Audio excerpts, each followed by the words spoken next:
When you're chasing greatness, just remember, it's not about what you say, it's about what you do.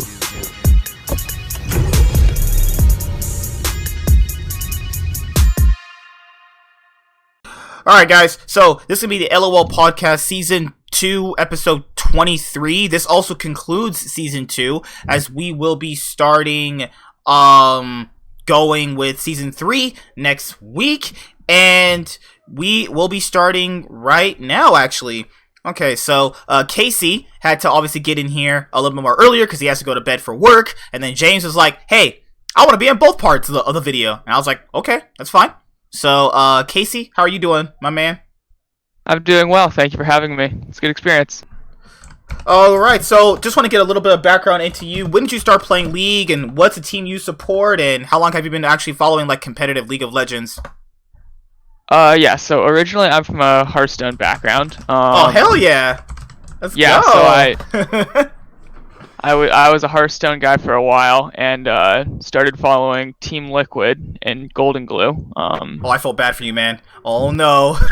Oh no! Yeah, that was a fun start to it in 2017, and then I've been a Team Liquid fan since then. A little bit of a C9 fan. I know someone involved with the org, so you can't not be a C9 fan after that, and Jack's a great guy, so it's a good situation all around. So when TO won 4 back-to-back splits, you must have been the happiest man on this planet after seeing the Golden Glue situation you went through. Yeah, the first one was special, and then it's interesting because as time goes on, it becomes an expectation, not like joy. Like the best of 5 against TSM when they did reverse sweep, and I thought they were going to lose after going down 0-2. It didn't feel amazing when they did it. It just felt like a disappointment when you were down and you were feeling like they were going to lose, because the expectation was just they were supposed to be the best in North America. So this split has been a real letdown, and it's interesting how that happens, but also how quickly Steve was able to turn the organization's perception within the community around. Okay, I see what you're saying. How did you feel about the whole Doublelift situation, where he was first announced that he obviously was going to TSM? So this one's hard to tell because people might tell you that these are business decisions, or that there's money involved, but honestly, it all comes down to personalities. And in the gear system, obviously something didn't work this season. Like, TL doesn't go 7-11 because of mechanical mistakes for their players. Like, there were serious problems within the org, and the players and the staff weren't meshing in some way. And on a very macro level, it's easy to say that Doublelift was the problem. Obviously because his team turned against him, but I think he's the easy scapegoat. And it's hard to say because somehow Core JJ turned against Doublelift, and that's the... But, see, that's my thing, is that the Korean players always loved, grinding, and their work ethic is literally grind, be successful. So, by his, cultural standpoint, if he sees his partner basically giving up, I could understand that from a certain angle. That's yes. How, see, and from his, this is how he was raised. So it's just how he was raised versus his friend, and he's not trying to basically betray his type of upbringing. Like that, I can understand. But people like Impact and Jensen, who had won titles with him. I mean, it's weird though. It's like you guys go to work, right? And then if you basically see somebody kind of just not giving a shit, not doing their job, I mean, you guys would be mad too, wouldn't you? Yeah. And then when that person makes a change of heart, it's like, how he said, oh, I had a change of heart, I wanted to be basically forgiven. It's like, it's easier said than done, because you screwed me over for how many X weeks you didn't care, and now you just want me to just snap and be like, oh yeah, man, I forgive you, everything is forgiven. Yes, everything can be forgiven, but that doesn't, remove the period where you just didn't care. I think he didn't fail to understand that. But there is another level to it, though. Okay. Which isn't even that Double Lift was asking for immediate forgiveness, because at least to the best of my knowledge, that's not what he was asking for. And knowing where Double Lift comes from culturally and personally, I would also be surprised if that was the case. But the real problem wasn't even interpersonal disputes amongst the players. It was somewhere along the line the coaching staff let it develop into a situation that was unfixable over a multi-month period. When you have an asset that is the best North American player of all time, who, if things go well this year, probably re-signs another multi-year contract with the organization. Like, I'm sure Steve was incredibly upset with his coaches and his players that he had to let Double Lift go like this. I can't imagine Steve was happy about this. You're right. I agree with you. Because remember, he removed Kane from head coach, who got him 4 titles, to strategic coach. That's literally a demotion. Yeah.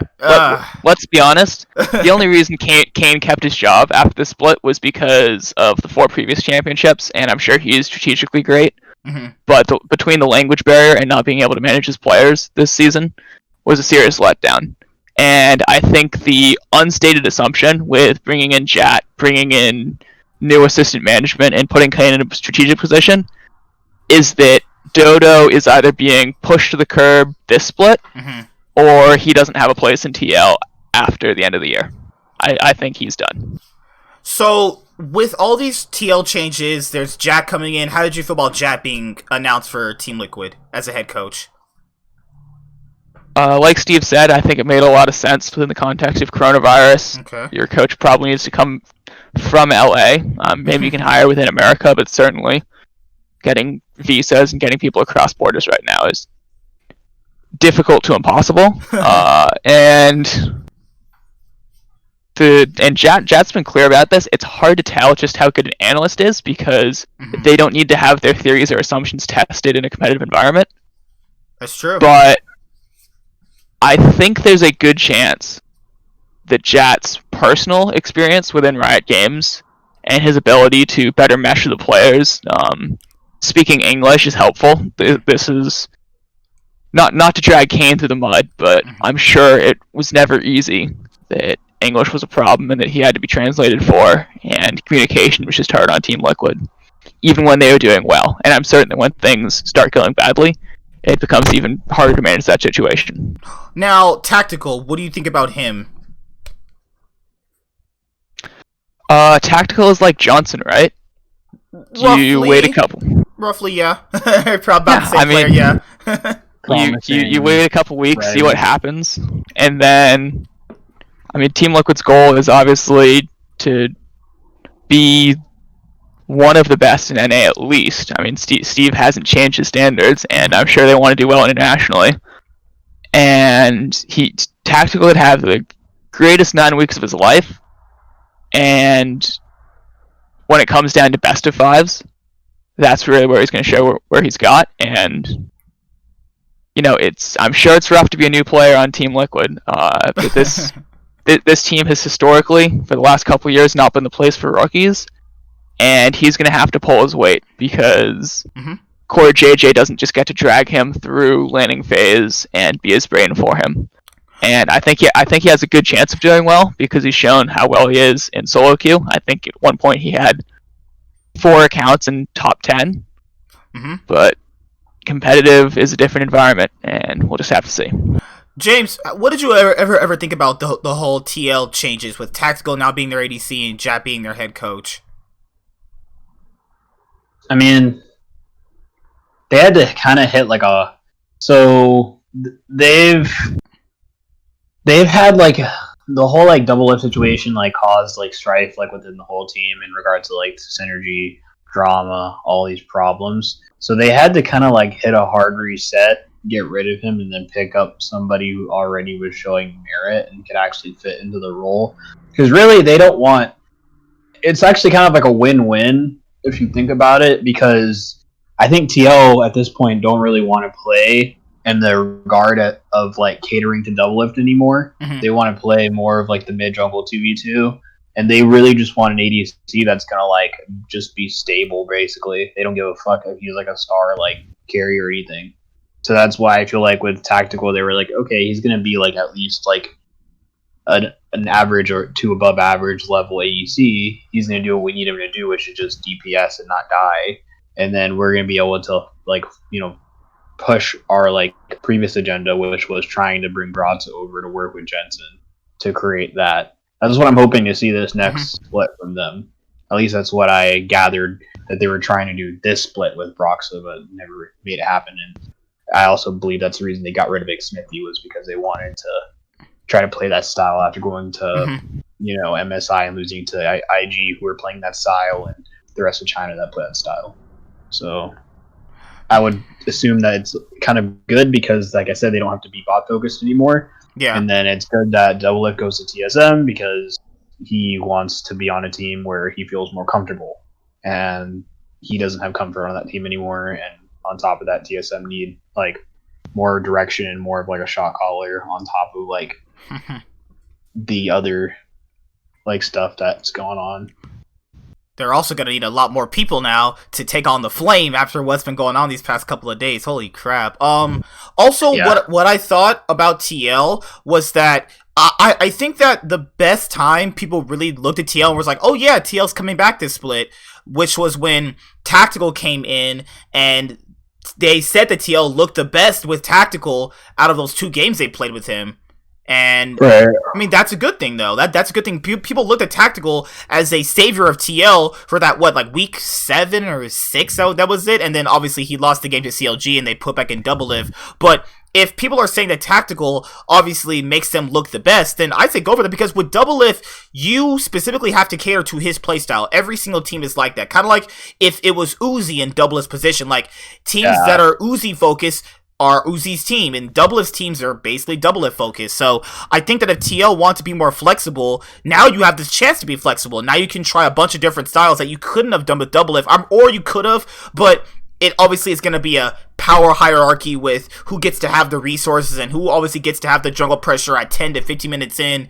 But Casey, want to ask you, do you think that TL is going to get to at least top 3 with these changes?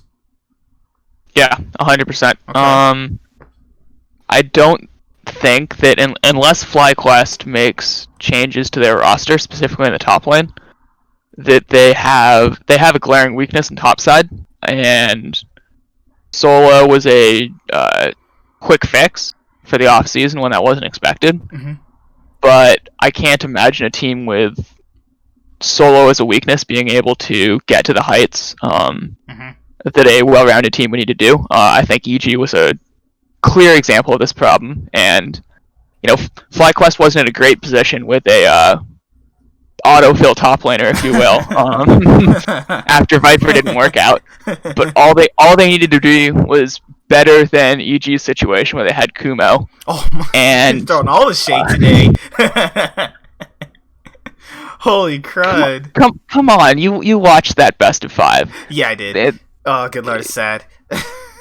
Wild Turtle is a great player, but FlyQuest bot lane, FlyQuest jungle was not why they won that matchup. I mean, Power of Evil had great games, but Solo also just made half of EG's map not work.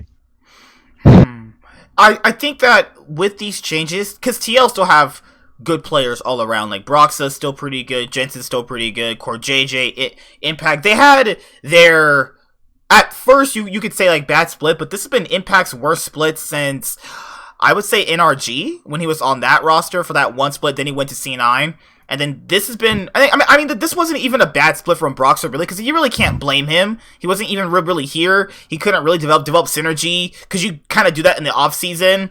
Then you had Jensen. I think Jensen played pretty well. He wasn't like top 3 like usual, but he was like around, what, 4th, 5th best mid? That's not too bad, but we know he can obviously achieve a lot, and we've seen him obviously play super well. CoreJJ's been an MVP. I mean, that should obviously say how good he is, you know. So I think that with these pieces, TL could be top 3. Now, since we have TSM and their debacle, it's going to be a toss-up between who's going to be second place, TSM or TL. And if TL can just be not anything related to TSM currently right now, they could get second place. To be honest with you, I really don't think any of this drama is going to change anything in regards to their performance. Mm-hmm. To be real with you. That's Because I all. really don't think... Because I feel this is just drama at the end of the day. I mean, I'm not saying I condone for like any of the shit they're doing. Yeah. I just don't really think it's going to affect gameplay. Isn't it crazy Because how a C9, TL, and a TSM fan could be in a group call and then it not be hostile? It is. That's what's crazy. People need to understand this. When you talk sensibly to somebody and you understand their point of view, you can have a great conversation. Take notes, Reddit. Good lord. Fair. Yeah, and I think you brought up something important, James, which is that TL is not going to finish 5th this split. They're not going to be a middle of the pack team. Either it's, once again, an entirely dysfunctional roster that doesn't communicate or work together past 15 minutes into the game, or they are top 1, 2, 3 vying for LCS champion. There's no middle ground for them, at least in my opinion. Yeah, I feel like I said, I think the move's just going to make both rosters stronger, to be honest. I think that this split was a wake-up call for TL. Like, oh, okay, we can also be beaten by these other guys. Like, we're not, like, immortal. That's a good thing sometimes players need to go through. It's like, okay, maybe I'm really not the best and I have to shape up on certain aspects of the game. But that's just me personally. Fair, yeah. Oof. But, James, he wanted to talk about the whole TSM situation, about Loco Doco in his video. Now, I have not watched it yet. I'll have to do a separate video on that anyway. But, so what happened in that video? So basically, he reviewed the same shit that's been reviewed by like 4 other people already. Okay. The shit that she leaked that she shouldn't have, talking about like her rapport with like, you know, teams trying to get Dardoch signed. And basically he gave another side to that whole situation that no other news correspondent I've heard touch on. And I think that's purely because, like I said, and he even said it in his video, he said that he has an additional like insider that's inside of TSM that he's friends with. I'm just gonna be on a hunch and think it's probably one of the coaching staff. I'm just guessing like, it's Parth. I'm just gonna guess it's Parth or Bjergsen. People he's literally worked with before. I don't know if it's.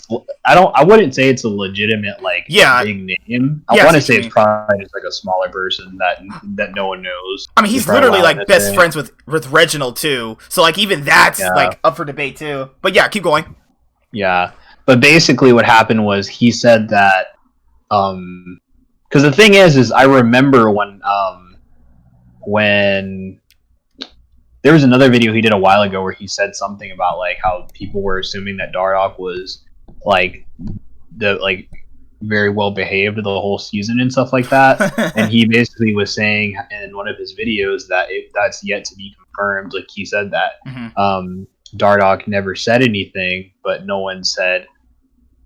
Basically, at the beginning, the first thing he said was that it was never confirmed, nor was it rejected. The fact that he was behaved or misbehaving on TSM. That was the first stance he made the first time he made a video talking about like TSM problems in the past.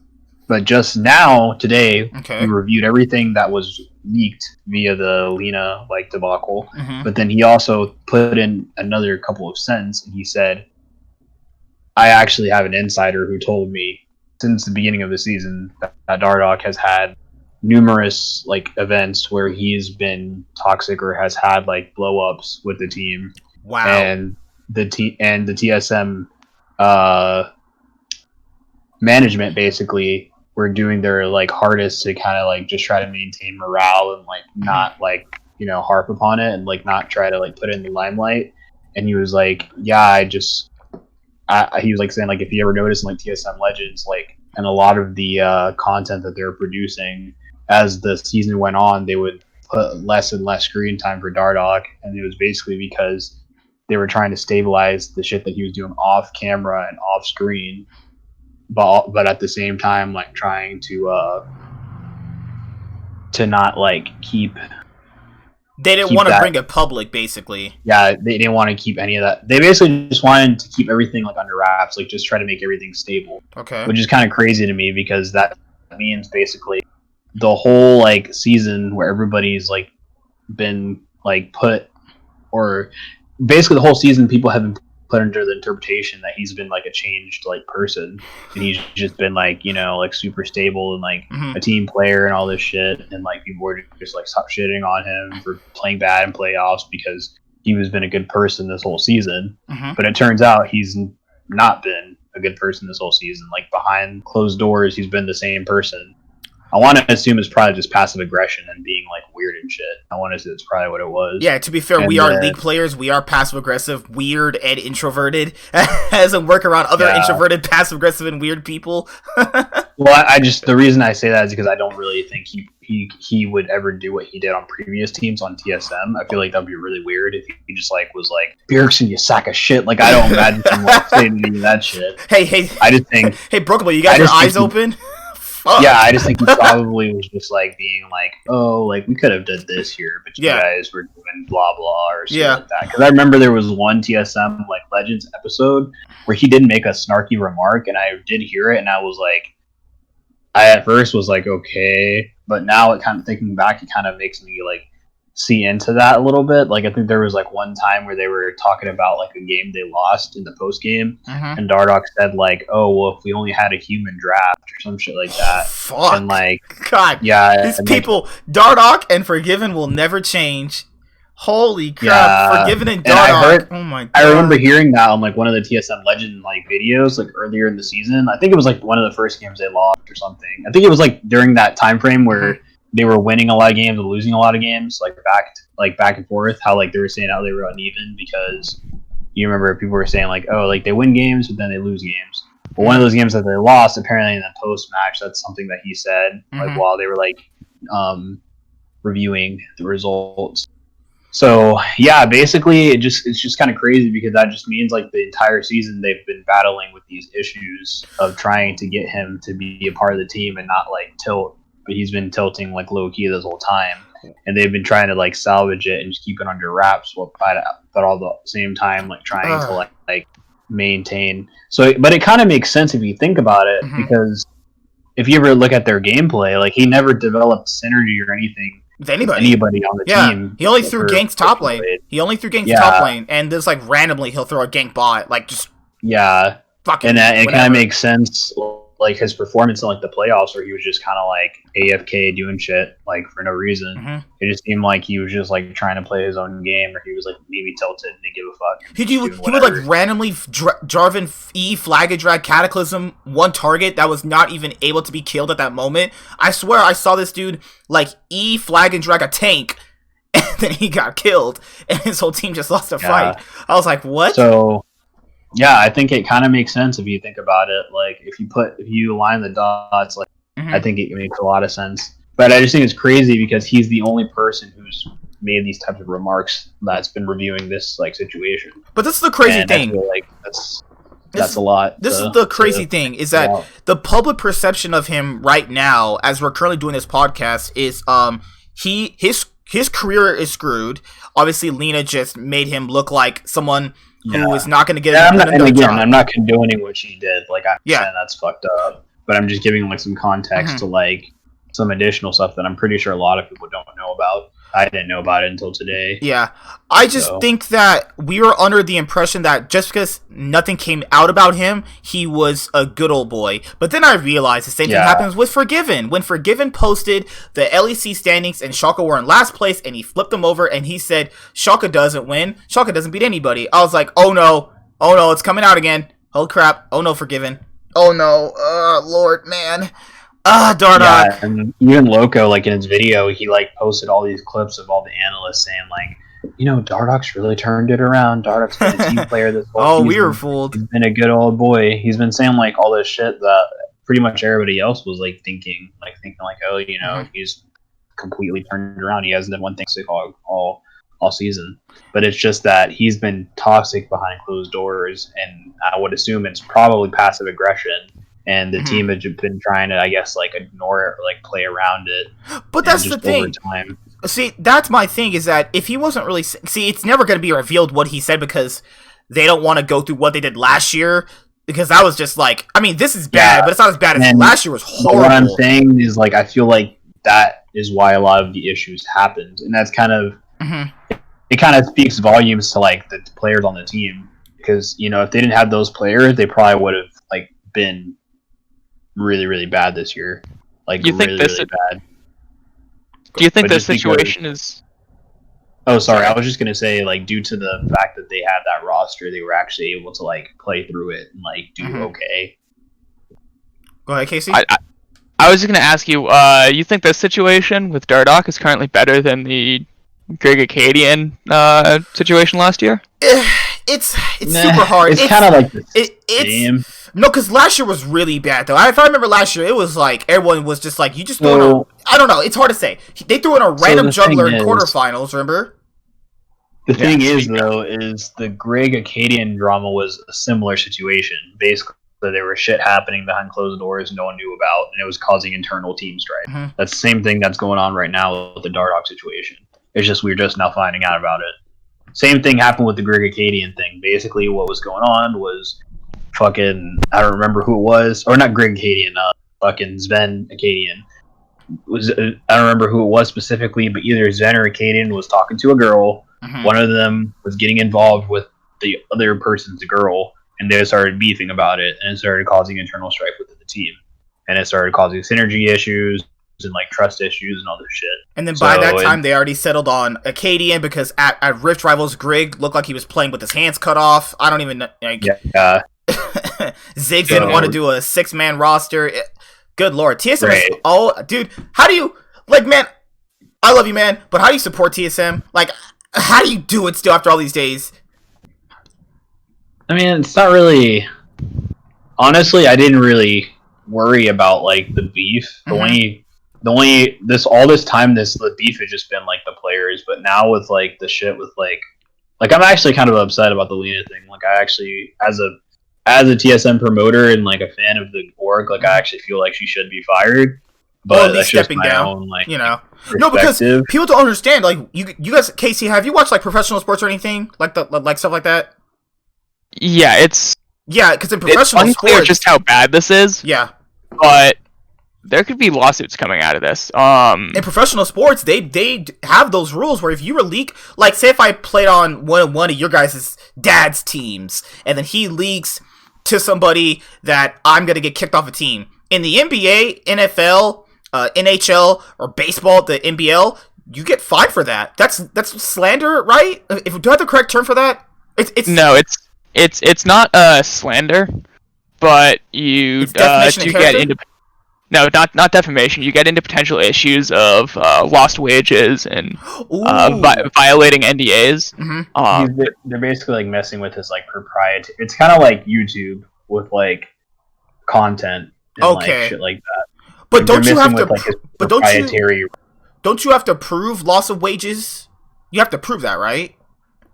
Yeah, it's a difficult situation. It's unlikely to go to court. Mhm. The real only reason that a lawsuit would be filed would be because Dardoch and his legal counsel perceives that TSM is not willing to fight it in a court of law, and they would just agree to settle. Oof. Which, if that happens, that's what the public should expect to happen. That it just gets settled out of court.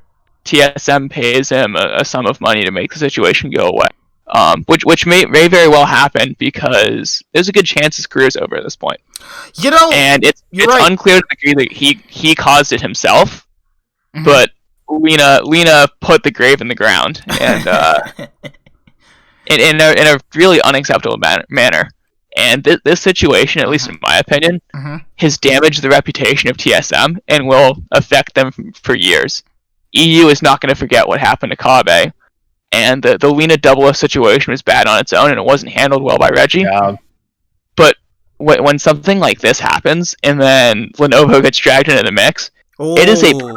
perfect storm of mismanagement that Riot Games and the nine other partners in the league do not appreciate this at all. It's a clusterfuck of a situation. Remember, first part of the off season going into 2020, the narrative was, "Oh yeah, this is Dardoch's last chance to be on a top tier team. He finally got a shot with TSM that he always wanted," and then bam, oh god, TSM, Yeah. yeah, man, oh, my feeling is basically if TSM don't do anything this season, this may be like the end of this being a top tier org.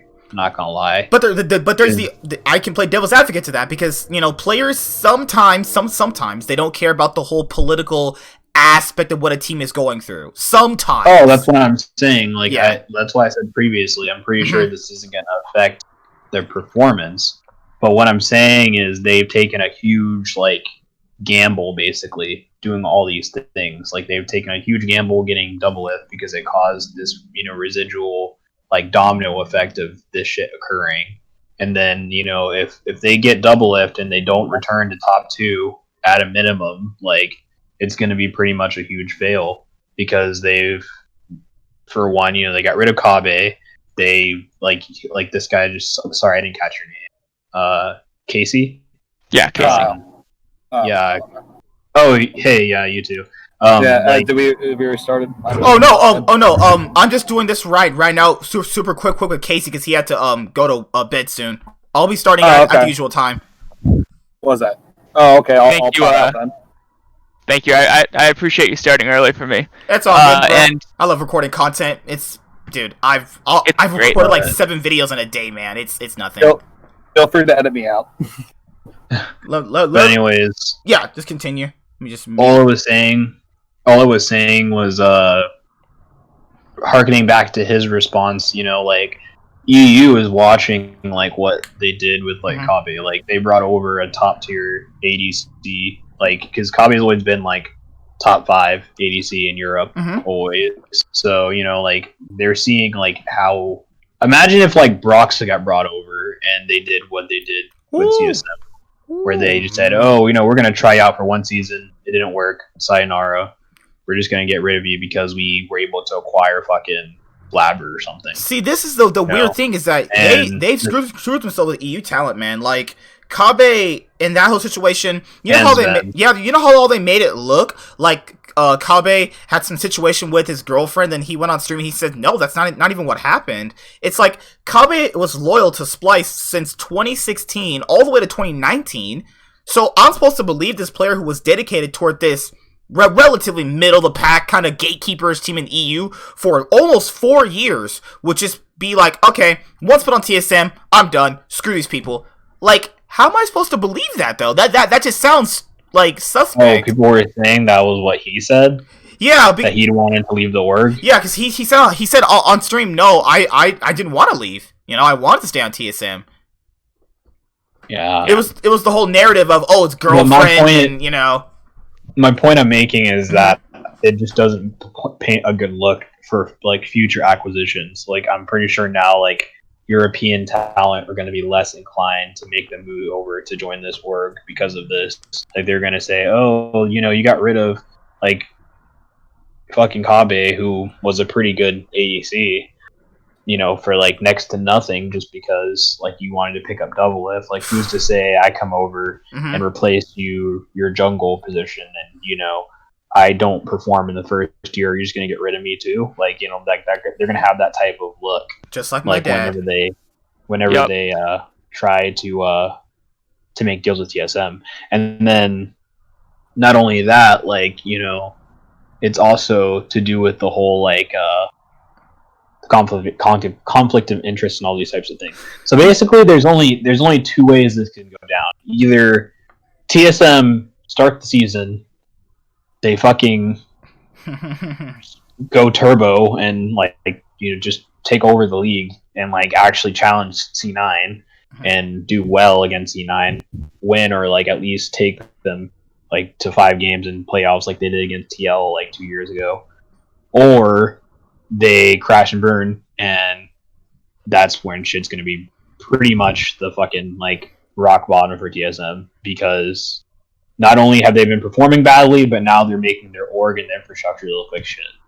So if they don't perform, they're gonna back up the whole thing. Because the thing is now the thing is with TSM is they've always been, like you said, well, not like you said, but it's been understood. They've always been that top tier performing elite team. And they've always held that and pushed that as their preface is oh, we've got the best players, we've got the best coaches, we've got the best everything. But the thing is over the years, other teams have adopted that and like innovated it and used it in ways that they can pretty much take that and not only take it but prove it. And TSM can no longer prove that right now. So it's like they can't prove that they're the best, and then they're showing that their organization doesn't even work or support or like put a good word in for their players that they're trying to, show that are the best. So it's like the gap is closing now, and all these teams that were behind TSM have pushed forward in the race to becoming the best orgs in NA. And then even these other orgs that no one gave a fuck about, like FlyQuest, for example, and 100 Thieves, they've got the branding, they've got some of the players, they've got at least like an organization that looks like they care about the players and they're doing the right things and being professional. So it's like, like I said, you can't have one if not the other. So TSM, like I said, haven't done shit for the last 3 years. And then on top of that, like, now they have this drama. So you only have one way to fix it, TSM. Perform this year. If you don't perform this year, like, shit's pretty much done. If they are competitive... No one's going to trust in your team. No one's going to trust into your team logistically. They're not going to trust into your team professionally. And they're not going to trust into your team when it comes to stats because you haven't even done anything. So respectfully, James, I disagree. I actually think that, I think the gate has closed. I think you could make a very strong argument that TSM on an organizational level is the worst team in the league right now, by a large margin. Which margins are you going off of? Like, PR? Oh, you're saying organizational, like coaching and like all that shit. Yeah, right. Oh, okay, yeah, I agree with that for sure. Yeah, but even beyond coaching, the professional relationships and systems that have been created amongst like very, very top tier management, like Parth, Reginald, and then I don't know what TSM's investment situation is specifically, but I know about Team Liquid and Cloud9, and Bruce Stein is the owner of Team Liquid. Him and Ted Leonidas, alongside Steve, who's the CEO, the public face. Mm-hmm. And Cloud9 has a private investment structure. They had to go out and get capital to get into the Overwatch League, and they now have investment in the organization because of that, privately. And both of those teams have set the standard in 2017, 2018 about how to create those structures. And were rewarded in terms of performance, but also professionalism and creating the LCS to where it is now, in terms of how it should function as a professional league in the literal and figurative sense, both in terms of competitiveness, but also the level at which it's managed, and quite honestly, the appropriate structures and ways it's managed, and Chris Greeley at the Riot side has done that as well. And TSM, instead of developing, I would argue has gone backwards. And the Lina, Dardoch, Double Lift situation is an outward symptom of something that's been there for a while, and it doesn't get fixed easily. And even regardless of how TSM performs this next split, or even in the next several years, I don't think they make up that organizational gap that's developed. There's a lot, because...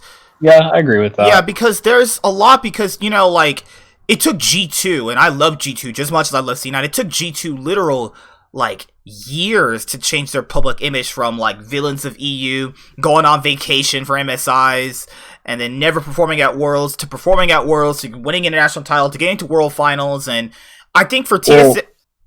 Yeah, go ahead. All I was going to say is I feel like what he's, like, specifically, like, alluding to is that a lot of the orgs have, like, their shit together, and TSM doesn't. It's just kind of like Andy and his, like, fucking... like, they're still in, like, the TSM house, basically. Andy and his wallet. Like, yeah, they're just still in the TSM house, and there doesn't really seem to be any, like professionalism, really. It's just, like, us and our friends own this team, And God, yeah. just like the good old days, Reginald, right? No, but what I was alluding to is it's like going into you guys' point is that G2 changed their bad image with winning, and it's like a 5% chance it happens, but TSM, if they win enough, or let's say they go to Worlds this year and get out of groups again, because the only time they've ever been out of group stage is 2014, so it's been a good long time. So if they somehow win enough, like they make a surprising semi-final run, get out of the group stage, make Worlds the second place as our, North American seed, I think there's a way for it to make it look a little bit better. But in terms of, like, the long majority, as what Casey was talking about, he is kind of right. It's going to be a while before people kind of, like, forgive them. Because Kobbe coming over here for one season, not even getting a chance to prove himself next split. Because people need to understand that things in spring sometimes don't even translate through summer. Like, remember how 100 Thieves was decently good in that spring of 2018, and then summer they were just bad? So, I think that people need to understand spring matters to me personally. I like watching spring split, but you also have to use that for testing things out. And if it didn't work for TSM this split, who's to say it doesn't work next split though? I mean, obviously, if they need to change Dart because of toxicity, that's personally fine. But I think Kobbe was like a top 4 ADC. Like, that can be improved on. Being top 4 is fine. Like, Sneaky was top 4, and Sneaky hadn't won any trophy, but he got to LCS finals. And I think overblowing their situation with all their conflict of interest and all this has been just like, I don't know, what can they fix right now? They do need a PR person, because I can definitely see Parth coming out with a video talking about their situation like he did last year, which also didn't go too well. But that's just my take personally. But Casey, do you have to get out of here anytime soon? No, I'm good. I can stick around. Okay. But yeah, that's pretty much it for this first part, because the other guys will be in here like 6:30. So unless you guys wanted to just like, I actually have to go until then. Okay. I'll be back though. Okay. Let me just stop the recording right here. So if you guys are watching this on YouTube, yeah, we'll just be in the next part anyway. Cause I'm gonna go get a drink.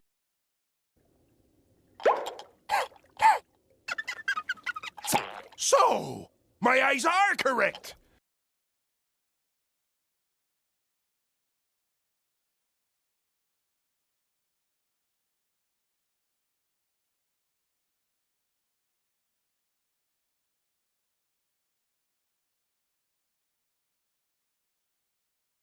It's tomato sauce, man.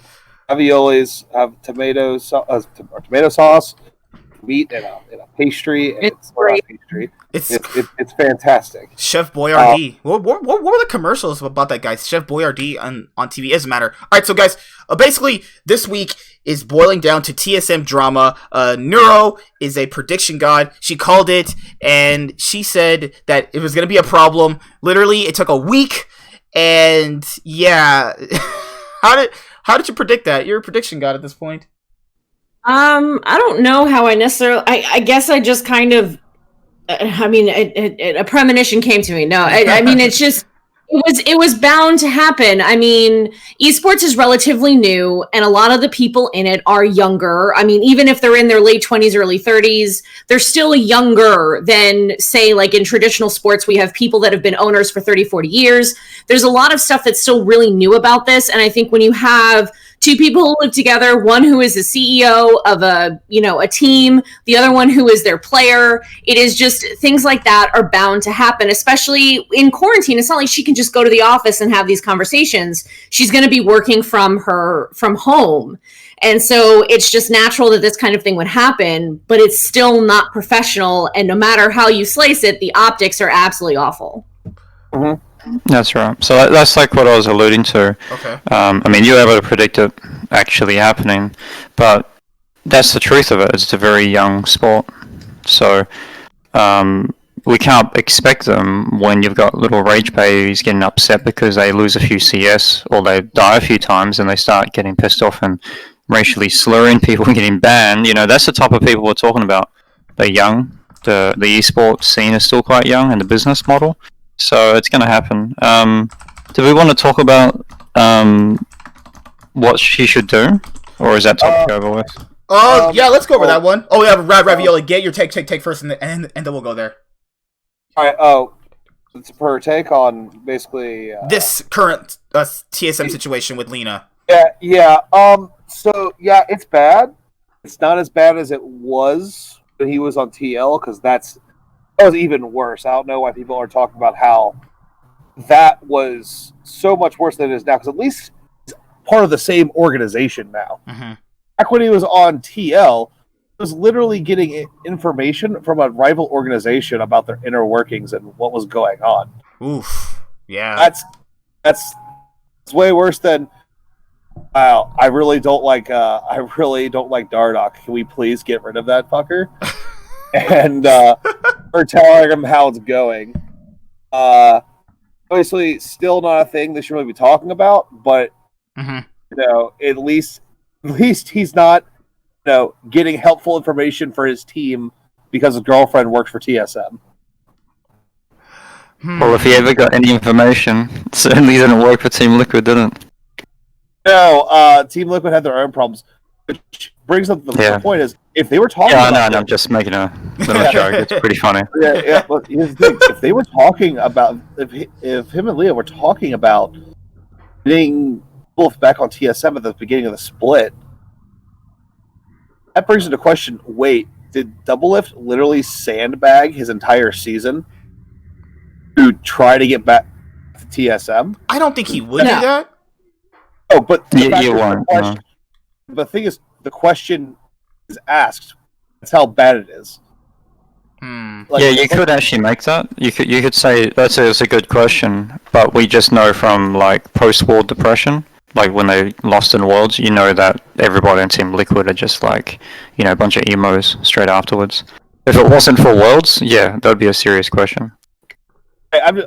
And I don't think it happened, but the situation has brought up that as unlikely as it is, even a question that can be asked. That's not a question that should be asked.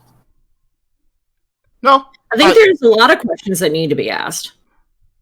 Okay. What kind of relationship does? I mean, I know what kind of relationship they have. They're dating, but I mean, what kind of conversations do they have in their day-to-day? When you're in a relationship, you talk with your significant other about a lot of things. And when they work in the industry, in the same industry as you, sometimes that can actually be really great because then they know what you're talking about. My full-time job is mortgage, and I might talk about these deadlines and refinances and purchases, and my boyfriend's like, totally. He's a bioinformaticist. He has no idea what the hell I'm talking about. So when you have somebody in the industry that works with you, that's really, really great. The problem is that when you're a CEO and your boyfriend is just a player, like one of the, main, people, but also unable to make any decision making, what kind of conversations is she having? It would be natural for her to want to talk about what's bothering her, what's stressing her. But if she doesn't seem to know where the line is of the things she should and should not be talking about, then the optics look bad. And then it becomes, murky because she shouldn't be talking about that kind of thing. So what is she talking about? And furthermore, what is Reggie talking about? He mentions that, she has nothing to do with the day-to-day stuff and that it's not really a big deal. But then in the next breath says that he thought it was extremely disappointing and had to, criticize her and kind of sort of reprimand her. And reprimand her for what she did. And it's like, well, then is it really that bad or is it not? And then I'm looking up some information here. And I got this from Reddit, but it's linked, it's sourced. Reggie says she has no decision-making power over our LCS roster, players, or salaries. But in a podcast that she did with Offline TV, she said that she has to do all the budgeting in terms of player salary, coaching staff, if they're going to do a team house or if they're going to do boot camps. So what the fuck is actually going on? What the hell are they doing? They don't even know what the fuck their stories are. Right.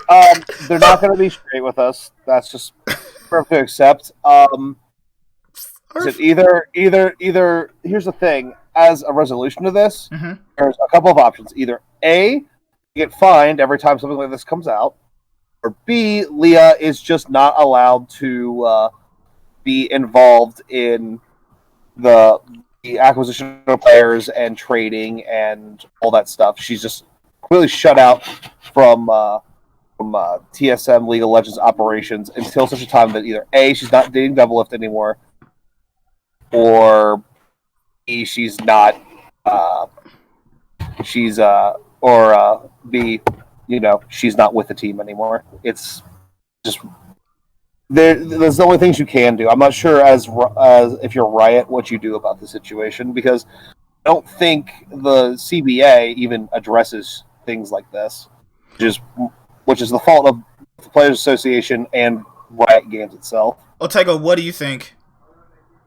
So like the hard question, should she be fired or step down? So I would say step down. Yeah, well, I mean, so my opinion is that we're able to point out the fact that stories don't match, and like a bit of hypocrisy here and there, but that's not a crime. That's just terrible at talking. So you're not able to even like get your story straight. So well, that's fine. But are they doing anything illegal? So you got to be a bit of a lawyer on this. Like, is there anything they're doing that's illegal? Well, being a bit of a clueless person when you're mentioning things back and forth, that's not. They're a CEO. There are other people who are like very hands-on CEO. Like, they love to get into the mix a lot. They love to talk and get with the team and the players a lot more often. So she could be doing cartwheels and doing all these type of things as they're playing, because CEOs do that. They just do whatever they want. They're a CEO. So she could do whatever she wants. She could trade players. She could kick them, boot them. She could host parties, picnics, pizza parties. It doesn't matter. Right? So she can do whatever she wants. She's a CEO. She's not breaking the law. She's just been a little bit of a hypocrite when they try to cover up, saying that, she doesn't actually do anything to do with trading players. Yeah, she probably does. And then she probably talks about that with Doublelift. And Doublelift probably says, yeah, trading is a thing. And looks at himself, he gets traded. Like, it's just part of it. And that's also something that you can look at with the LCS player committee. I guess the issue with that, of having one person from every team, is, like trying to get one person from every team on the player committee. Here's the problem: everyone gets drafted and traded. So you don't get everyone. One day everyone's on a different team, the next half of them are on the same team. So drafting and that is just part of the sport. So she isn't doing anything wrong. It's just what's happening is we are pointing out, and we're able to see very clearly that yes, the grey area of what is officially supposed to be done between teams, it is a big grey patch with those two, and it's showcased the vulnerability of how esports can be with relationships like that, and it's just going to make other teams in the future or themselves have to set down better precautions to make it look a little bit more professional. So Riot may step in and say, if you guys are like dating or something like that, you guys want to like clean that up. And like they might put in a very serious rule that they could use to try to keep teams professionally in line. So there's nothing wrong with what they're doing.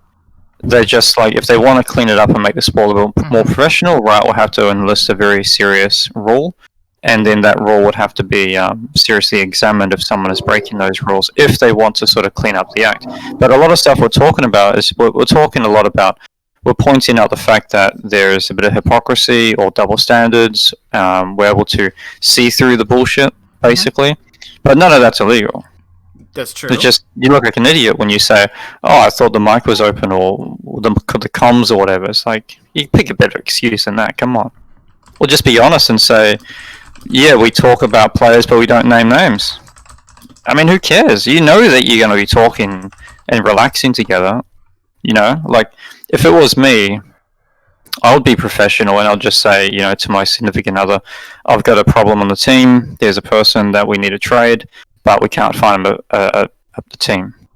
And then my significant other would say, yeah, that sucks. Trading, it's a thing. League of Legends. Right? And you just be honest about it, and at least that way you don't look like an idiot when you say, here's a really shit excuse. Please believe me.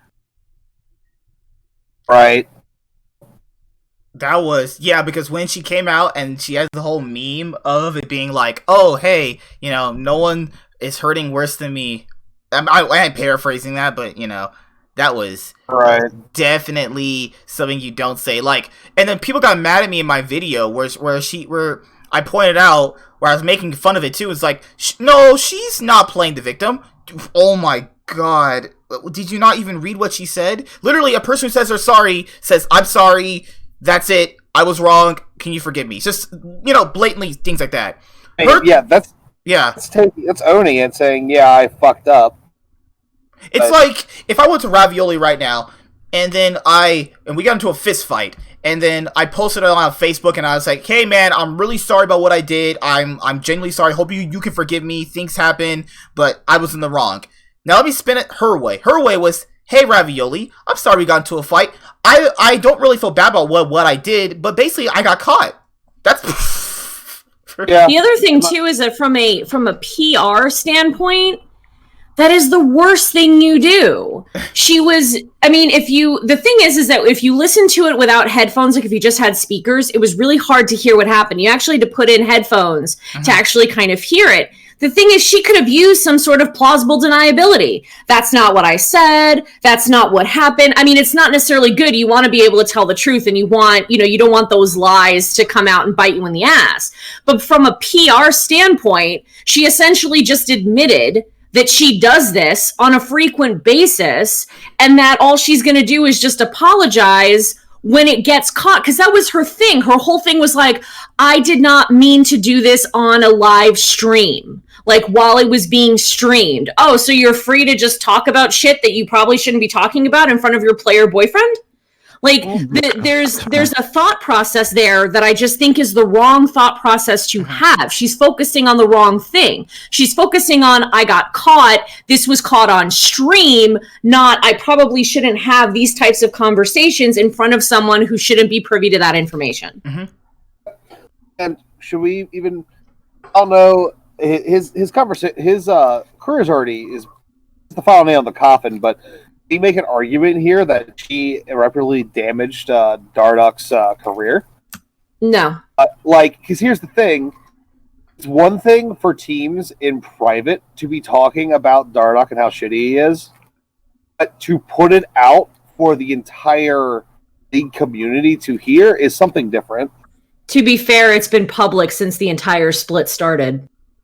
Oh, hold on. We didn't even know about... No, I'm talking about his gameplay. If you watch him play, I mean, it's not like he's been a superstar. No. I'm talking about his... Just about his attitude? His attitude, his toxicity. Because apparently this whole seat split, he's been back to toxic Dardoch. And I didn't know that. I don't think anyone knew that. People were apparently saying, oh, it looks like Dardoch is finally keeping his head down and, being a good teammate. But apparently that's a lie. And if other teams didn't know that, now they do, that's taking away a bunch of leverage from his ability to sign with somebody. I mean, to be fair, they probably would recognize that if they didn't know it signed him and then he continued to be that toxic. I mean, a player's toxicity is unfortunately not, I will say this, I don't think it has anything to do with Lina. If he is toxic, that is on him. It's just like Solo. I've heard that he is extremely toxic in solo queue and can sometimes be toxic with his teammates. And it was likely why he wasn't picked up. And then he was given sort of a spot with FlyQuest. But it's no telling if they're going to keep Viper or they're going to put Solo in because of that kind of toxic attitude. So to me, I think that regardless, even if it wasn't well known, it would be well known eventually because a toxic person is not going to be able to hide that for long. Oh, right. The thing is, we're not being consistent here because we think that giving out information about how difficult it is to get rid of Dardoch is a problem. Is it not also a problem for her to be for that to come out for his camp? But she's also mentioning that his career probably would have also been over because he also had not been playing like that good either. So he had a bad split relatively, and then your point is he's already toxic. So he kind of already was on the way back to Academy anyway. It's just that this kind of made it more, out there. For me, I feel like I think actually Loco's revealing of that toxicity is actually more damning than Lina, because Lina said when she was overheard, she said, no one wants to pick up Dardoch. That's not my fault. that doesn't say no one wants to pick up Dardoch because he's toxic. It literally just says no one wants to pick up Dardoch, which to me, I just assume it's because he's not that great of a player. So there really wasn't any context given, whereas Loco says this is the reason why. So I feel like Loco's revealing of it is actually worse than what Lena said because we didn't know the context in why she was saying it. It could have been for any reason. Right. And the thing is, if he's just getting shots because they're trying to upgrade, not because of toxicity, that's completely different. 100%. Yeah, you're right. From being just like, oh, he wasn't exactly working out. He wasn't a great fit for our system. Like that's the thing where like a team like not Golden Gardens because they have what's his name? God damn it. Closer. Yeah, that's a bad example. All right, let's say CLG. Yeah, CLG. Yeah. They could be like, well, maybe it didn't work out on TSM, but if he's not being toxic anymore, hey, let's give him a shot. But now that that's out, that's probably not going to sign him. I don't think. It wouldn't be surprised if he didn't even get signed to Academy. His career just might be over. Right, and I can't agree with that, but I just don't think that is the result of Lena. I think that's the result of Loco because Lena wasn't mentioning in her message why he wasn't being picked up. So fair, I agree with you, not in the context that it was by Lena. Mm-hmm. By the way, if Lena did say he's too toxic, that would be the nail in the coffin for the unprofessional attitude of Lena and TSM. Because if you reveal something that deep of like politics of I can't get rid of this player because he's toxic as fuck, that there's a nail in the coffin of professional courtesy between teams. Because you don't talk like that, like you don't reveal and break those type of rules, boundaries, because it's really, really bad. You look like an absolute joke, and no one will trust you. You look like a circus. Can somebody whip up one of the dancing coffin bears? Or Neuro has all the memes for some reason. Wait, what? You have all the memes, don't you? Yeah, the dancing coffin bears. just put like Dardoch's face on there and put the nail and put like BVS put like Dardoch's face and Lena's face on Batman vs Superman's poster. Oh my god. It's ridiculous. It's just honestly. Oh my god. I don't understand how for so many years you keep getting kicked off of team after team after team, being toxic and not being able to work in a team environment. You just never getting the message that you have to change. Bro, you've been around as long as I have, because Forgiven, right? Him and Dardoch will never change. I think me and you can understand because I don't know if they've been watching for Forgiven for that long. They're never gonna change. It cemented today in my brain. These guys were never gonna change. Yeah. Look what happened. What team did he play for? Schalke, right? Schalke? Yeah, he got benched, and all of a sudden, he started picking up more games. I think Forgiven was better. I forget the name of the. Remember he posted on Twitter the LAC standings, and then he posted them like upside down, and he said, Schalke doesn't win. Schalke doesn't beat anybody. Bro! What? Yeah, it's just, I don't, just for me, I understand they're not going to change. It just doesn't make sense. Yeah. It just doesn't compute to me. I'm like, my job, if I have an issue, like, when I was first became a crew leader in my job, I had the issue with not being able to tell people bad news or not be able to basically put my foot down. This was an issue. It led to my jobs not getting done with the quality they should have. And I got reprimanded for it. I got demoted because I couldn't deal with that. And guess what? I had to change. I did. And now I am stern. I'm very good at my job now. I am very, very good at leading crews now. I lead the biggest crew because I changed my personality. I have to do it. It's also essentially a thing maybe where you need to grow up in an aspect. No, obviously you did, and it's just that these guys have to learn. You have to grow up. It's like a child. You know, you're basically getting told the same thing over and over again, and then you're still not learning. That's what children act like. That's what Otego said. These are like little man children, essentially. Yeah, that's right. So like that's in a professional sport arena, you would never get away with this, right? Like if you would go into a training session and you would try this shit, and they would say this guy's a dickhead, and boom, he's gone. He won't even make it into a state team that well unless he's an absolute legend. So you get your ass kicked before you even get onto the big stage, right? So you never get this situation where you get this stubborn person who's toxic, and they're toxic for like what? You got me killed on a gank, so I lost some CS. Like, really? Like, come on, like, you guys suck. And then you get raged, and then you just throw the whole game. Like, Double talks about the politics in a game where, like, at least one person is on perma tilt in a game. Could you ever imagine a professional game of sport where, like, say, what is that, 1 out of 5? So, like, say, 20% of the team is on hard tilt? No? Like, this is what we're watching. We're watching people on hard tilt, and they don't change. Well, that's the type of scene we got. We'll say, though, that, keep saying this, that definitely does happen in traditional professional sports. Do you know who Terrell Owens is in the NFL? I was going to say Steph Curry. Remember how he was getting all physical with the coaches and they threw him out? Like, even he's not above that. You know, Stephen Curry. James Harden, Serge Ibaka. Yeah. Right? Oh, and Andrew Bynum. Remember Andrew Bynum hit that dude with his elbow, and he was like, "No, man, I didn't mean to do it. That fucking idiot. No, like, dude, you're being like, you physically assault somebody, and now you're cussing. You gotta be, like." What we're saying, guys, is they're willing to throw people out over that stuff, and they instantly take care of it. League, it's like these guys have been toxic for literal years, and they just haven't learned. Like the NBA players are like, "Okay, this is my actual job. I want to do this.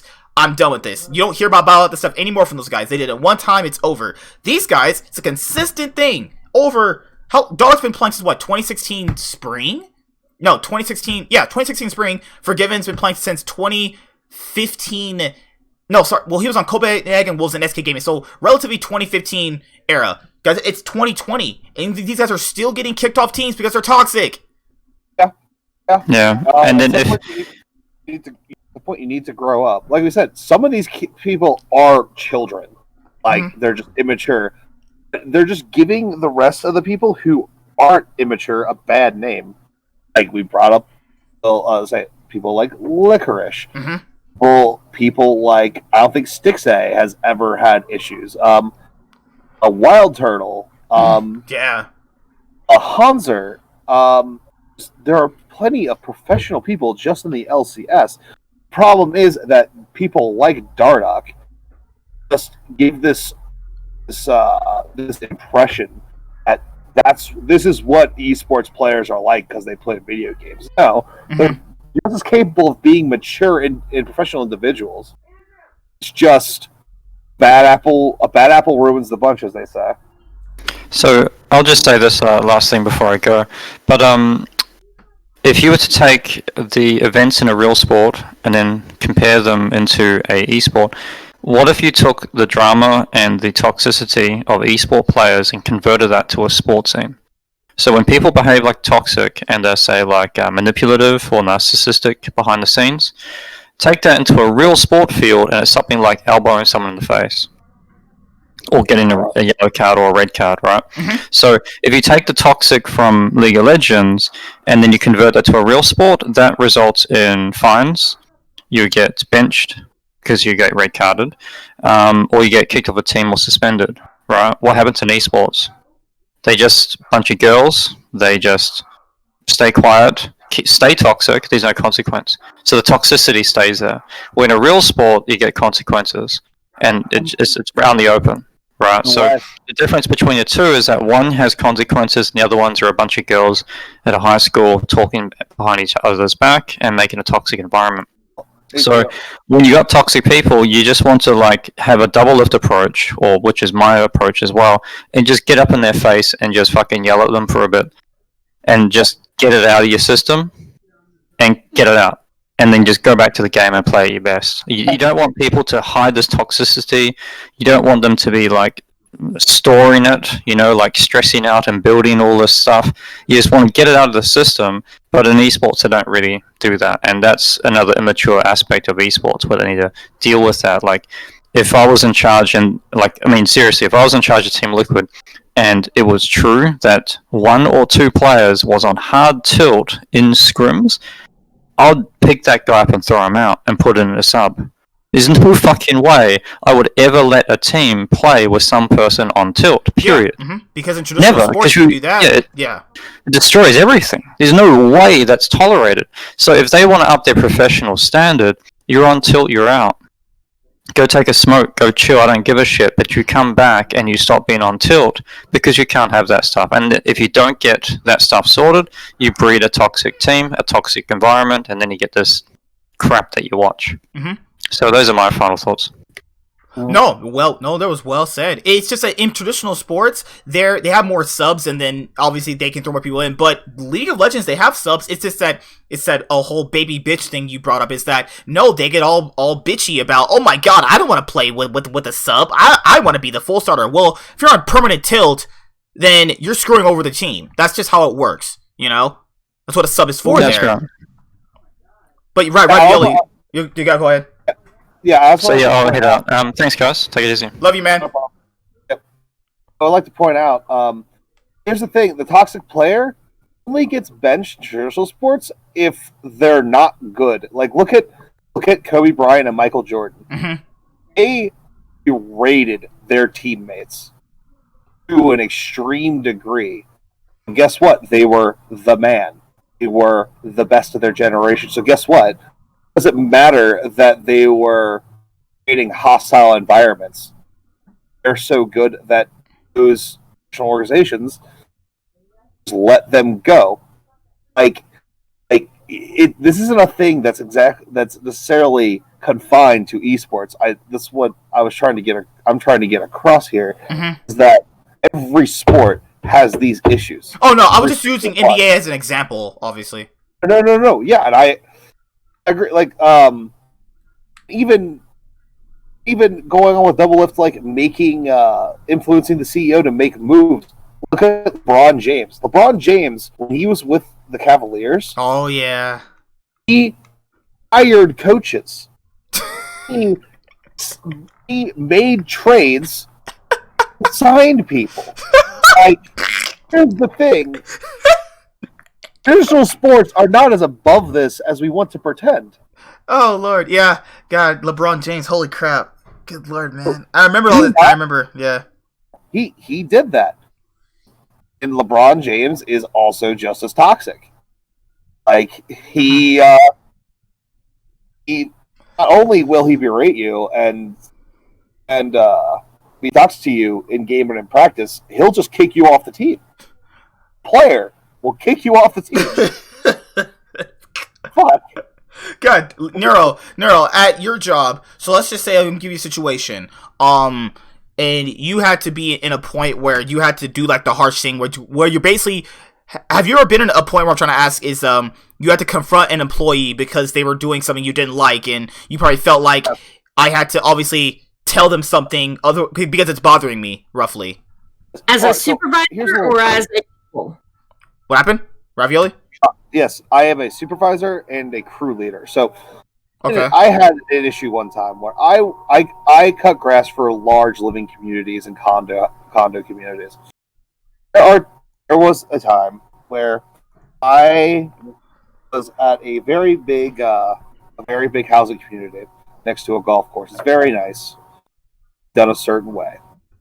I had a guy who was the only person doing trimming who had been there before. It was him and 2 other guys. I told this individual, hey, I need you to take care of all the fronts of all the houses and let them go in the backs because it's less visible and it's easier for them to follow what's going on. He told me, no, I don't want to do that. That's not my job. I told him, at the beginning of the day, I told him, listen, I need you to do this. I was being soft with him. I'm like, I really need you to do this for me. Please do this. He said, okay. Apparently, after I left to go my cutting, he decides that he just tells them to just reverse everything. He went in the backs and he had the 2 new guys in the fronts. By the time I figured this out, it was 4 hours later. Mm-hmm. Then I told him again, listen, you kind of fucked me. All right, listen, this is what you're going to do. We're going to go do, I say, hey, I need you to do this, this, and this. All right? Because these still need to be done. Do that. He says, okay. At the end of the day, everyone else is with blowers, blowing off the grass, cleaning everything up. And he not only did a shitty job of things I told him, he was chilling at the trucks. Everyone else was trying to finish the job. And I confronted him about it. I said, what are you doing? I listed everything he did wrong that day, how he didn't listen to me. And this was an issue. And I'm still being soft-spoken and not being hard on him. Then he starts talking back. At that point, I blew up.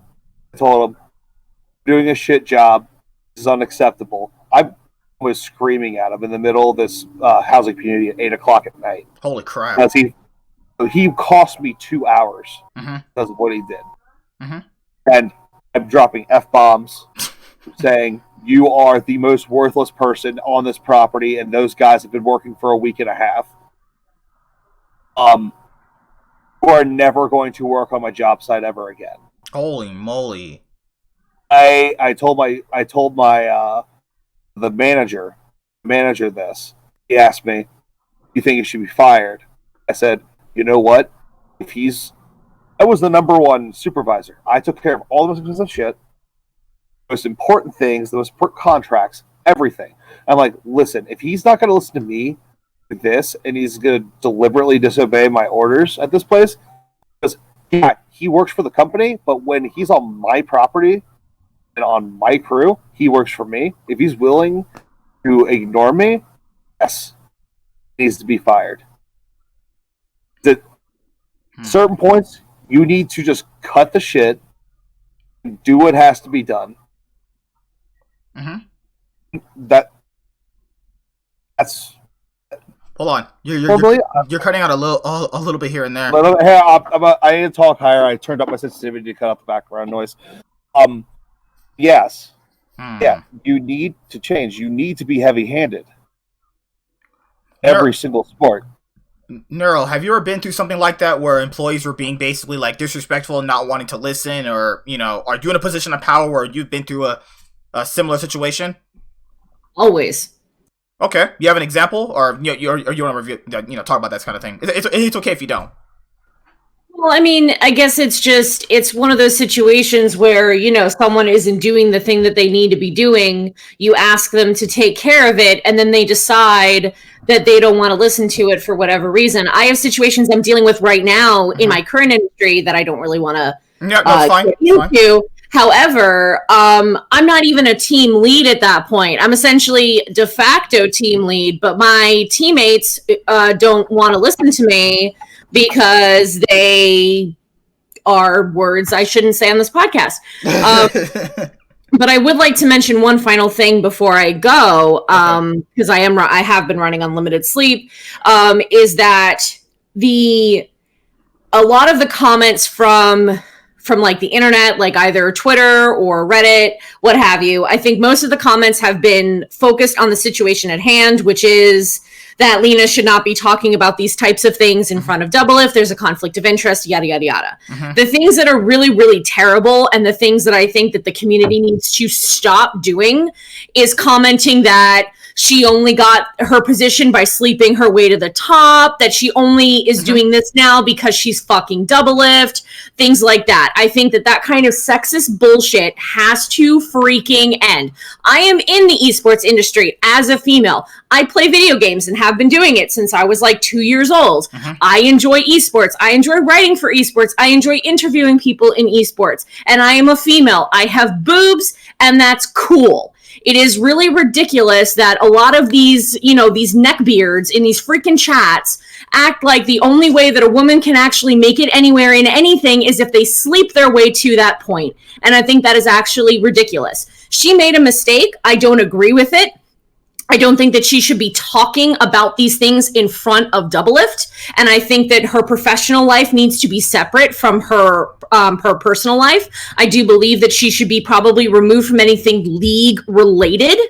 Do I think that that means that she's bad at her job or that she doesn't deserve what she's done? Because you really have to work hard in this industry to get where you need to go. There's a lot of making content and putting yourself out there and actually getting people to recognize who you are and what you can do in this industry. It is really, really difficult, and I will never ever think that that is a bad thing for someone to work as hard as they can to get where they need to be. And I don't think that Lena only necessarily got where she is because she happened to be dating Reggie 8 years ago. I think that that is ridiculous. I think it is sexist. And I do think that kind of talk needs to stop. If you want to criticize her on what she did, if you want to criticize TSM's response to it, that is perfectly fine. But I don't think that you should say that a woman, because I guarantee you 90% of those comments would not be happening if this was a dude dating a chick. I can guarantee you 90% of these comments wouldn't be happening. No, you're right. And so I think that that is ridiculous. And if anybody is listening who has made those type of sexist comments, cut the bullshit. Stop it. Open your eyes. It's 2020, and women have a right to be in high positions in companies too, especially in esports. It's just that it's the same thing with our situation. Is I've never implied anything. I talk to you, you talk to me, you show up. I don't, do anything behind the scenes. It's just, because people have to realize this. Women can be in a position of power and not be doing anything to have got there. That's just how life works. You make connections, you make friends, and you end up working on something. It's just like people said, oh, well, she was sleeping with Reggie. That's the only reason why she got her position. That is actually kind of stupid. Like, we don't know what she was doing to get her position anyway, Yeah. So, yeah, I wasn't aware that people were even making those comments. Oh, they are. Well, it's on Ravioli. Official You're like cutting out a little bit. Hold on, I'll turn my things down here. Keep talking for a couple seconds. Oh, no, it's fine. Yeah, sorry, Neuro, you had to go through that. It's, it's just a bunch of, as Otago said, when he was here, it's a bunch of kids, good lord. I'm not going to get back to that argument. But yeah, like I said, I wasn't aware people were making those arguments. I don't engage with too many people like that. Listen, I don't like to entertain those types of theories. Well, yeah. So, listen, my experience, you just ignore that. You just go, you actually know what's going on? No? Okay, great. So your opinion's invalid. All right, moving on. Like, you can't change the people who talk like that because they're just not going to, because they're anonymous on the internet. Unfortunately, that's the way it is. And see, that's also another thing that I really don't like. I don't really like that thought process that that's just the way it is. No, we should still fucking call it out. It's ridiculous. Like, there are women who have been playing Valorant recently, which is a great fucking game. I'm almost obsessed with it. It's honestly really, really fun. Mm-hmm. And there was one girl who posted a video. She was playing Valorant, and some asshole was asking her, like, hey, how's the internet in the kitchen? And, hey, she must be playing in the kitchen if she's not picking up her kids from soccer. And there's a lot of worse comments. Once people on League have found out that I'm a girl, I have been told some terrible things. I have been DM'd so people can tell me terrible things of things they want to see done to me. I mean, that's just absolutely abhorrent. So no, I'm not going to just let it just be the way it is. I am going to call it out every single fucking time, and I will continue to do so until these freaking neckbeards and incels who have never ever seen a woman's body actually shut the fuck up about that shit. I'm sorry. I'm getting super, super, passionate about this because it honestly pisses me off. Every time I see this kind of stuff happening online, there are people like Lore from the LEC, Shocks, Froxcarin. I mean, pretty much any female that works in esports has had an experience like this, multiple experiences like this. And some of these comments are just like, well, that's just the way it is. Everyone gets bullied and you need to stop it. No, fuck no. I don't need to stop it because that kind of shit happens worse to us. Way worse to us. Listen, I think you misinterpreted what I said. I'm saying don't engage with them because you're just feeding the trolls. They're looking for attention. don't give baby the bottle. Just what I'm saying is saying you have to ignore those people because they're just awful people.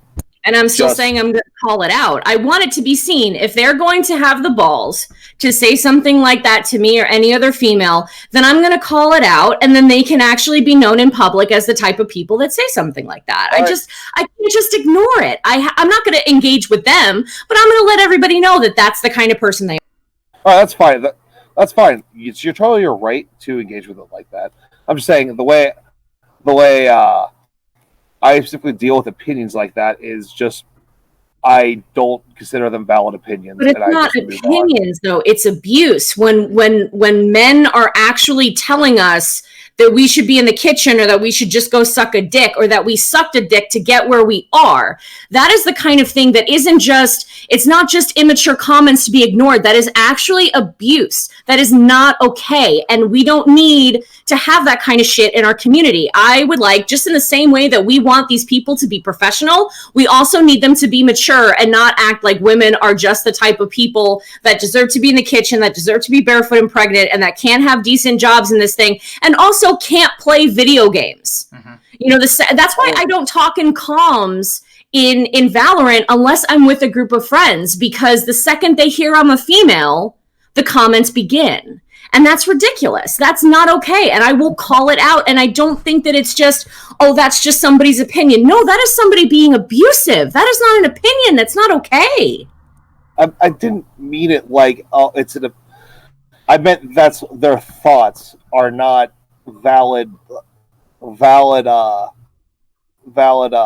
things to throw out there. That's what I mean. Yes, obviously we should report these people and get them filtered out.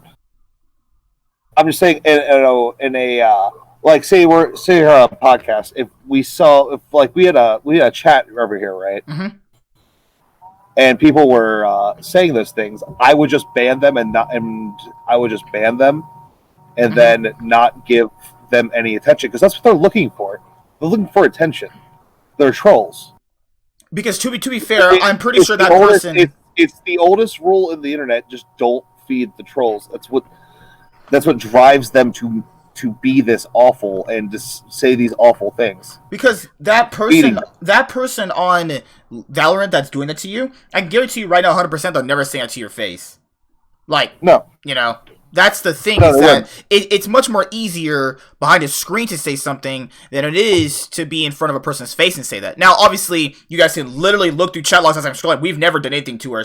I have other girls in this chat too. No, we're all just a perfectly fine community here that some days, you know, we obviously argue, and that's perfectly fine. But what I'm saying is, it's the same thing that happened with Travis and like on Reddit, where they were talking about, oh, well, Steve was on a Hotline League episode, and they were like, well, why didn't anybody say anything to Steve that they always wanted to say? Travis did point out something that I very rarely agree with Travis, but this is something he did say that I do agree with, is that, you know, it's much more easier to say something when you're behind a phone, behind Reddit, behind Facebook, Instagram, Snapchat, behind a Discord call. You know, it's much more easier to say that, but when you're in front of that person's face, it doesn't really happen like that. It's just internet culture is full of a bunch of people. You know, teenagers. League is primarily between what? The age group of like maybe now 12 to like 25 years old. So, you know, I'm not going to say ignored or anything like that. What I personally would do is I would screenshot these things and post them, because, you know, that's how you get those people to be shown about who they really are. That's what I would do. Because that's the thing. Because I agree with Shock. She said this back in April. There was someone who had been able to show her voice comms, what happened when she was streaming and the things that people said. And Shock said, quote, "We don't deal in don't feed the trolls anymore in 2020. We call bullshit like this out and we take a stand." And that is exactly what I will do anytime I see something like that happen. I'm done with ignoring it and not feeding the trolls. I'm agreeing with calling them out. It's done. It's the don't feed the trolls thing is outdated, especially when we are constantly told as women to just shut up, let it go, deal with it. Even as kids, when boys pick on us, they tell us, oh, that just means they like you. They just don't know how to show it. No, that means they're actually being assholes, and that's not okay. Mm-hmm. They learn this shit from somewhere. And I'm not going to, you know, teach people that it's okay to just sit there and just not feed the trolls, because no, fuck that shit. fuck that shit. I'm not going to be told that anymore. Well, to be fair, in your case, as a content creator, I get told the same things too. It's like, well, why did you make a response video to this person? Because I can. Why not? If that person said something factually wrong, I'm gonna make a video saying how you're factually wrong. I get the same thing roughly too, but not to your extent. But I'm just saying, Yeah.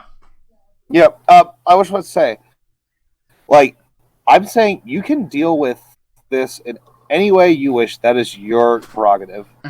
I got bullied a lot. Same here, man. Same here. In grade school and high school. It slowed down significantly when I stopped reacting to it. That's just how I deal with it, so that's how I carry on into my adulthood. If somebody is antagonizing me, I just don't give them the satisfaction of even getting a response from me. That's just the way I deal with it. And that's perfectly fine. I just unfortunately think that being the gender that I am, it is honestly harder now to do that, especially when I was in an abusive relationship for 3 years, a gaslighting, narcissistic, abusive asshole. And I sat there and took it because I didn't know what else to do. And so I guess that's part of it. I just literally cannot let it happen anymore. Like, I call it out. And it happens in a lot of things, not just in relationships, but, I'll just start raging about things. And my boyfriend's like, why can't you just let it go? And I'm like, no, this is for all the years I didn't let it go. And like, I feel like I'm making up for lost time. And so I can't, especially now when I'm just trying to get into this industry. I'm trying to make content. I'm trying to have a good time playing video games and stream them. And there's, when I get someone who decides to act like that to me or another female, I just instantly say, no, this is not acceptable. Cannot ignore, will not ignore. But for how many guys that do that, is there how many balance out, but how many good there is? So, like, if one does it bad, is that going to really outweigh the other good guys too? Well, the thing is that a lot of times in a situation when you're in like a game and someone says things like that, most of the time people do not stand up for you. They don't say, hey, that's not okay. You shouldn't be saying that. It's very rare that you'll get people who will do that. Especially nowadays where like a lot of times if a guy is nice to a girl, they call it simping. Is that what the kids are calling it these days? Like, simp. Yeah, like, so I think sometimes guys feel like they can't actually stand up for women in those situations because it's like, oh, you're just simping, you're just trying to get in, with her or something like that. I think it's really hard nowadays, no matter what, for people to stand up for others when they see something that's going wrong, especially in a video game. So it is really hard. And I'll admit there are good guys out there. I am not going to dispute that at all. There are perfectly wonderful dudes out there. Shout out to all the good dudes. Oh, thank you. The ones that understand the kind of shit that goes on and but unfortunately we do, just psychologically, we do notice the shitty things more than the good things. That's just a natural inclination that we as a human race have. So, to us, it might seem like it's a lot. Maybe it isn't. But when it happens so frequently and it happens kind of in the same way each time, it starts to really grate on you. You're like, all right, are we done? Like, have we not finished this yet? Right. Like I said, as far as people not coming to defend anybody, like, it's with everything. It what you're talking about is merely one facet of. It's all bullying, right? Male on male bullying. Like in high school, I went to an all male school. Honestly, there was less bullying there than when it was mixed genders. But even when me or someone else was getting bullied, people wouldn't say anything. It's more of, it's like an unspoken rule where it's like you gotta be silent. Well, it's because, here's the thing, if they're getting bullied, and you say something, you stand up for them, you become afraid of, oh, am I gonna become the target now too? And I would say things, which is part of the reason why I got so much abuse thrown at me, because I would say something, but I was definitely the exception and not the rule, because people don't want to become involved in things that they don't have to. And Yeah. I think that's where it really comes from. It's people don't want to come into the line of fire if they don't have to. They want to avoid conflict as much as possible. Yes. I think that's a big part of what comes. Obviously, I'm not denying that women get a lot of shit on the internet. Obviously, they do. I think everyone gets shit, and it's just it's different in nature for everyone else. Like if I got caught defending, there was a gay kid at my school, and I defended him when they were slinging insults at him, and then I got called the same insult, and it's just a really messy situation. Yeah. People are just dickheads. Yeah, like especially teenagers. It was just like earlier today, you were like, hey, we can have like certain jokes off the podcast, but on this, you talked to me about it. I'm like, hey, that's perfectly fine. You're here most of the time. I respected that. And then you see, point, conflict, people while watching at this point, because I have to end it too, because I have to do some work too. But it's just, every conflict doesn't have to be bad. Like, you can confront people about certain things, and you have a civil discussion, and then it's over.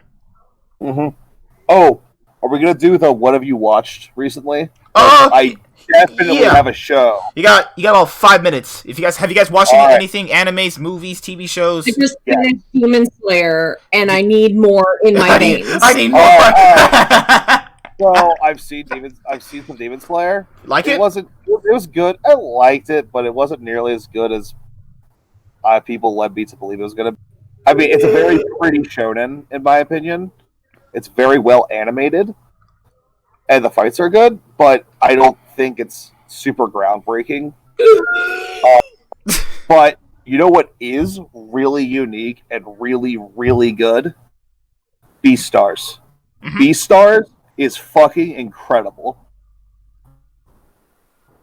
What have I watched recently? There's the whole people point out it's like Zootopia, but more realistic and for adults. That sounds really awesome, actually. I like Zootopia. It's really good. The main character is a gray wolf named Legoshi, and he sort of is dealing with his conflicting feelings about what society expects from him as a carnivore and his natural instincts, and his developing feelings for this rabbit girl, right? And it's really, really, really good. It's got a little bit of action, just a tiny bit, but that's not really the focus there. It's mainly a character study and a study on societal expectations of privilege, and it's done better than any other anime I've ever seen for that specific issue. It's very good. I can't recommend it highly enough. It's probably the best anime I've seen that's come out since Made in Abyss. It's better than Dragon Ball Z for all those DBZ fanboys that are kind of DBZ is great. It's a great action show. Story-wise, it's pretty... It's pretty okay. It's not exactly bring to the forefront any questions of theology or or like Naruto, story and all that other stuff. Yeah, Naruto at least had the examination of war and the cycle of pain and suffering that comes with it, which is one thing that props Naruto. You actually examined something, but you weren't like something like Rurouni Kenshin, where love that show. Rurouni Kenshin had this really deep analytical look on what makes a person, what point is somebody forgiven, or can they even be forgiven for their past actions? Rurouni Kenshin is great. But yes, that's my pitch for Beastars. Watch it if you can. It's 12 episodes. It's great, and it's the first CG anime I've seen that doesn't use CG as a crutch. It uses it as a deliberate style and looks really, really good. You guys have anything you want to say before you guys have to leave? Good night. Thanks for listening. I am a good guy. I don't hurt people. Only thing I do is go outside and litter. That's it. Oh, fuck you. I'm just kidding. I don't litter. I just the worst thing I've done recently was that I went and I don't know what did I do recently. Oh, I threw my wallet inside my shower. I was really tired. I was really tired from work. I was really tired. Luckily, I didn't turn on the water. As a landscaper, I hate people that litter because guess what? Someone's got to pick it up, and guess who's the guy that has to pick up your litter outside your house? Literally you. Yeah. Literally. Especially the people who fucking don't pick up their dog shit. No, dude, I agree with you because I work, I go outside and I clean up like the lot. There's a Korean dude who threw his cup at the trash can instead of driving up to it and just putting it in there. I was like, what the fuck is wrong with you? It's like,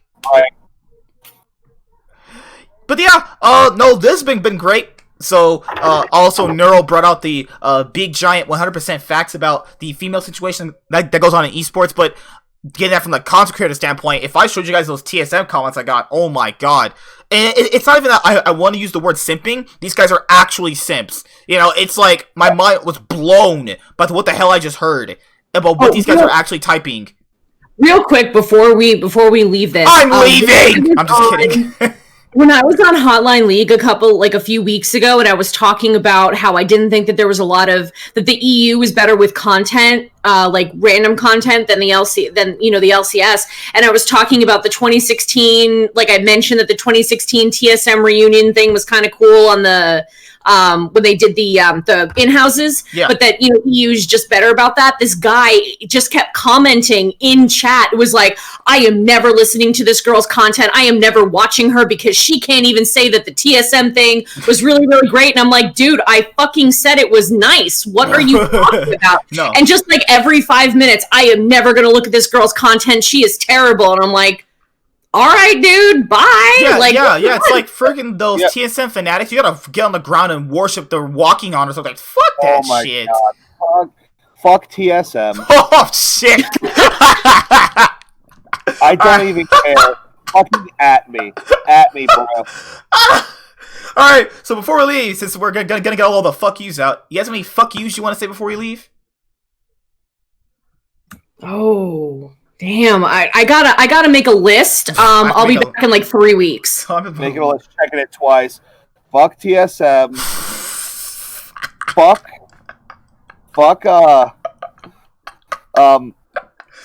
people who kill me now. Fuck the people who go to grocery stores and deliberately cough and create a ruckus. Right?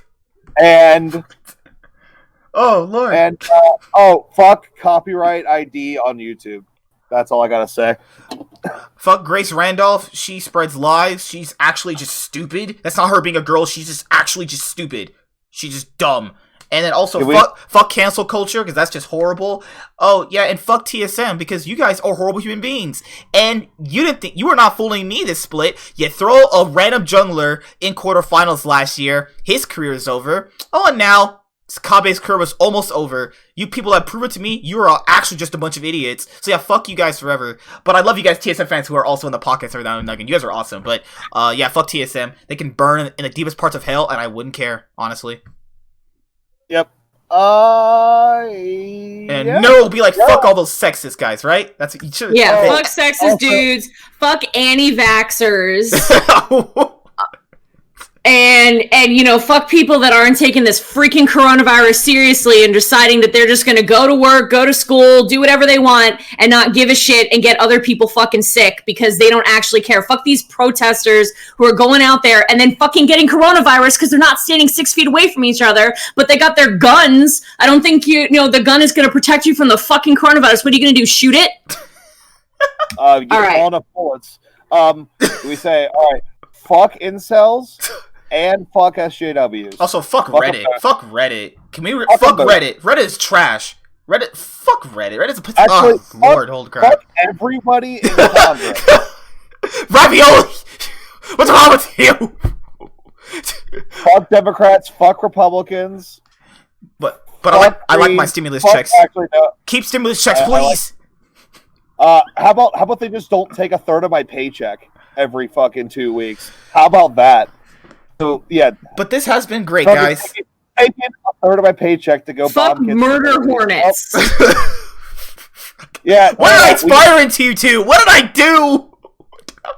Actually, we just need more praying mantises. The S tier of the bug family. Please don't. Praying mantises kill the fuck out of murder hornets. I live in a cool as fuck.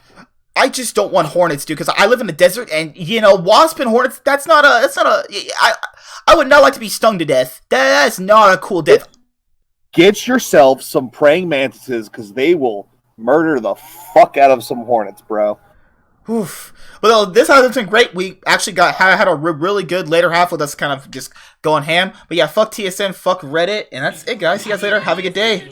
Goodbye. Also, fuck Congress and fuck incels. Make sure I got enough for all you guys.